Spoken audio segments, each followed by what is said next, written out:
Welcome to BS with Joe. All right, Joe. Today I wanted to talk a little bit about imposter syndrome. How it could be a good tool, but First of all, tell us what that is. Okay, you're right. I should explain to everybody what that is.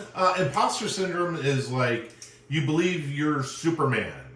But are you really Superman? You really aren't. No one's really Superman.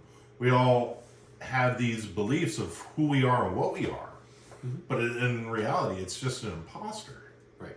You know, a lot of us like to think, at least the good people like to think they're Superman. I think evil people like to think they're Lex Luthor or like this con artist that can con or smooth and do this and do that.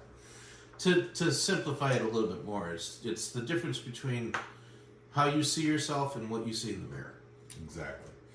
And another, and I think that it's even used a lot in the dating world. Yeah. A lot of men will try to say that they're this when they're really not. And women, the same thing. And not to, brag on or badmouth women or whatever, but women, they know it, I think, more than men because they put on a mask every day when they do their makeup. Yeah. They try to look prettier than what they are.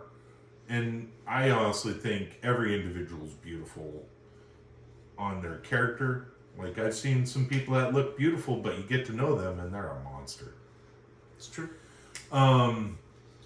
So with that, Joe, so what is it about imposter syndrome you want to talk about? Yeah, so I think we all have imposter syndromes. I think we all does to a certain degree, yeah. Now, you can use that as a tool. All right, when you look in the mirror, you envision yourself before you look in the mirror as somebody that's young, fit, and able to do whatever. You may have been I may have been that way 20 years ago. I'm not that way now. I know I'm not that now. But I'm going to use that as a tool to try to get in better shape, get fit, but also know my limitations. And I'm using exercise to figure out what my limitations are. And your limitations have changed from 20 years ago, too. Yes, they have. And I may not, and that's the thing, I don't know what my limitations are. And so going to the gym and pushing myself is allowing me to figure out what my limitations are. Okay. And how to improve on that. And that's my current struggle with the imposter syndrome, because 20 years ago, I used to work moving drilling rigs, and I'd jump up on trailers, pull drilling line, throw chains, all this stuff. I can't do that anymore. And I want to get to where I can kind of do that. Maybe not like I did when I was 20. Be able to climb up on things. Yeah. And maybe... And imposter syndrome doesn't necessarily have to be the physical either. It could be mental. Like, for example, you get out of school and you have a vision for what you want your life to be. And then when you turn 40 or 50, you look back at it and you're like, well, that doesn't work anymore. Yeah. These things are not going to happen. Yeah. You come into the realization stage of it where you realize I can't do that. Right. And that's something that all older individuals deal with. It's true. You younger guys out there and girls out there. It's one of those things that you're not going to... we can't explain it to you until it happens, and everybody's going to go through it. Everybody. There comes a point in your life where you realize that the goals and aspirations that you had are just dreams. Yeah. And that's really it. This is probably going to be a short little segment. Not that they have to be dreams. They could come true. They could come true. How hard are you willing to work for those dreams? Exactly. That's just it. The imposter syndrome makes you put it off till tomorrow. Yeah. To the point where there is no tomorrow. Sure. And sometimes you got to start today to work towards those. Yep. Because we all have finite amount of time to be able to try to accomplish those goals. They say fake it till you make it, but the key to that is actually fake it. Not just believe it. Take the steps to do it. Right. Yeah. And that's also part of this podcast. I'll kind of admit to everybody, and Joe, you probably already know this. When we started this podcast, I dreamed of being like Tim Pool and all these other guys. I didn't. I really didn't. But I realize that's a dream. That's my imposter that I'm kind of dealing with as well. But I know that I am who I am, and we're going to do this. Mm-hmm. And if anything, it's a great relief on myself to voice out my frustrations with the government and other things that are going on. Society. And society, all that. yeah. Yeah. It's a voice. We can vent. And we're going to try to talk about a lot of Florida stuff. This is kind of like the slow season because it's in between a lot of government stuff. So there's not a whole lot to talk about, but we can still talk about things that will affect you and us on a daily basis. A lot of the local stuff around here right now that's going on is just road repair. Yeah. There isn't a whole lot of discussion happening in the government, at least not county wise. Not county wise, yeah. Now California wise, yeah, they're on fire. In more ways than one. Yeah. Speaking of that, one little thing. This is off topic, guys. But the mayor of Los Angeles went to Guyana to the inauguration of their president of Guyana. While there's fires burning in Los Angeles. Well, yeah. But I think she had the trip planned before the fires got here. And, things can be canceled.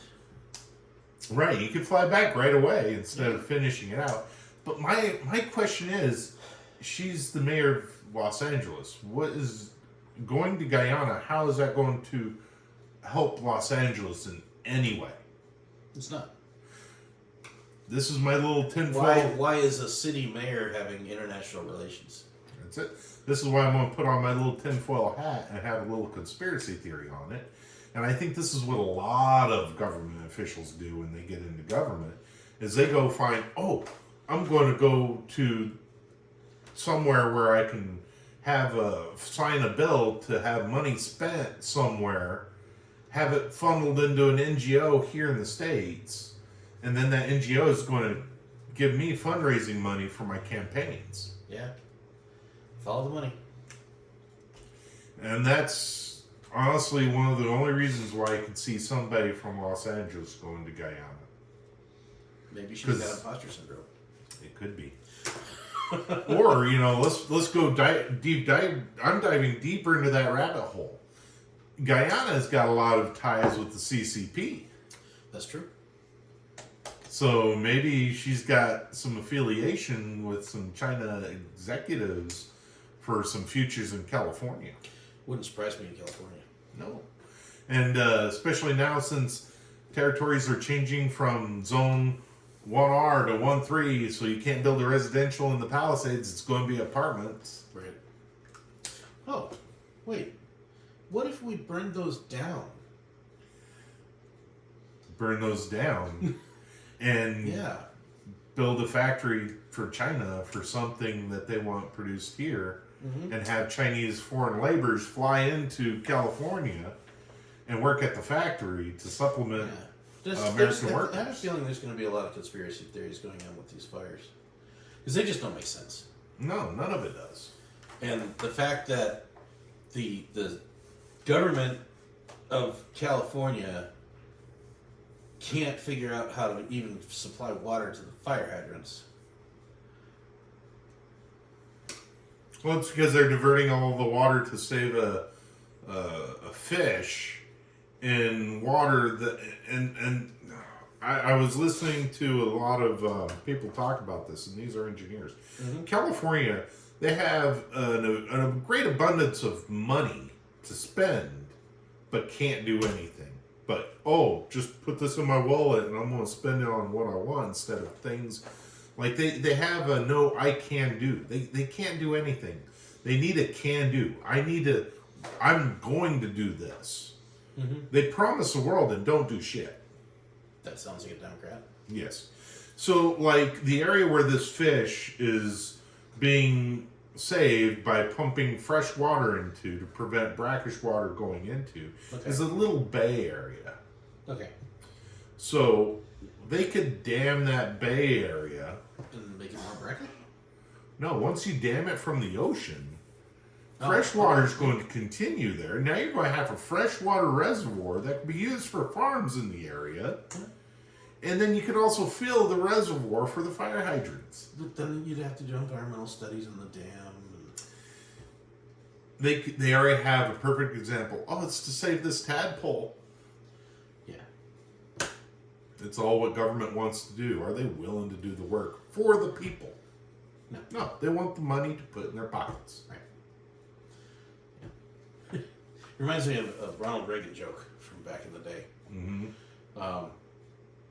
How did it go? For young kids, check out Ronald Reagan. Yeah, he He's had some awesome. great jokes. But he was talking at some fundraiser or something, and he talked about this girl went in to buy a wedding dress, and she's looking at wedding dresses, and then the shopkeeper comes over and says, "How can I help you?" And she's like, "Well, I'm looking for a dress for my 4th wedding." And she's like, "Oh, okay. Well, what did you have in mind?" She's like, I wanted to go with a white flowing gown." And the woman running the shop was like, "Well, I don't mean to be offensive or anything, but that usually means that that it implies purity." Mm-hmm. She's like, "Oh, I'm just as pure as anybody else." She's like, "You've been married 4 times. You've been married 3 other times. What's going on?" And she's like, "Well, it's tragic, really. The first one, he died in the limo from the wedding to the rehearsal, reception, yeah.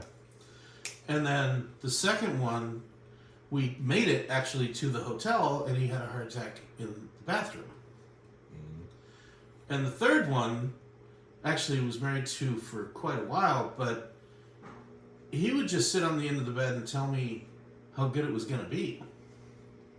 For 4 years. Yeah, that's a good one. And if you haven't heard it, listen to it. I think he said it on the Johnny Carson show. Was it? I think so. Okay. But yeah, so and that's a perfect example of imposter syndrome is that mayor going to Guyana thinking she's this world leader now because she's now a mayor of Los Angeles, Which is nobody. Yeah, you gotta work in your small pond. Yeah. And save that damn fish and give everybody water. Yeah. Fix your own pond. Yeah. Before going to the lakes and streams of bigger areas. Right. Yeah. All right. I think that's it for this segment. Like, share, subscribe, comment. Please and do good and not evil.